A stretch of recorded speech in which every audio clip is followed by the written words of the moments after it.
52 సంవత్సరాల female last 6 to 8 మంత్స్లో continuous back pain medicines వాడింది. ఇప్పుడు చూస్తే కంప్లీట్ కిడ్నీ ఫెయిల్యూర్లో ల్యాండ్ అయింది. అసలు ఇది ఎలా జరిగింది అంటే, ఆవిడకి సుమారు 52 ఇయర్స్ ఉంటాయి. 1.5 year batch routine health checkup చేయించుకుంది. అందులో కిడ్నీ ఫంక్షన్, లివర్ ఫంక్షన్ అన్ని నార్మల్ రేంజ్లో ఉన్నాయి. బట్ ఏమైందంటే లాస్ట్ 6 to 8 మంత్స్లో క్రానిక్గా బ్యాక్ పెయిన్ రావడము, మోకాలు నొప్పులు రావడం స్టార్ట్ అయ్యాయి. దానికని ఆవిడ చూపించుకోకుండా రొటీన్ మెడికల్ షాప్లో పెయిన్ కిల్లర్ వాడడం అనేది స్టార్ట్ చేసింది. యూజువల్గా ఎక్కువగా ఆవిడ డైక్లోఫినాక్ అండ్ నాప్రాక్సిన్ అనే పెయిన్ కిల్లర్ ఎక్కువ వాడింది. ఓకే, వాడింది, పెయిన్ కొంతవరకు తగ్గింది.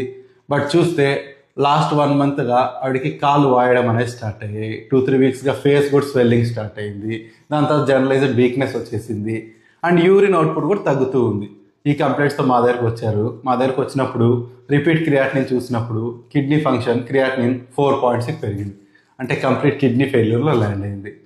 అసలు ఇది ఎందుకు వచ్చింది అంటే, రొటీన్గా మనకు మెడికల్ షాప్లో ఇచ్చే pain killers diclofenac, ibuprofen, aceclofenac వీటన్నిటిని ఎన్ఎస్ఐడ్స్ అంటారు. ఇవేం చేస్తాయంటే యూజువల్గా కిడ్నీకి బ్లడ్ ఫ్లో మెయింటైన్ చేసే కెమికల్ పేరు ప్రోస్టాగ్లాండిన్స్ అని ఉంటాయి. అవి కరెక్ట్గా కిడ్నీ బ్లడ్ ఫ్లో వెళ్ళేటట్టు చూసుకుంటుంటాయి.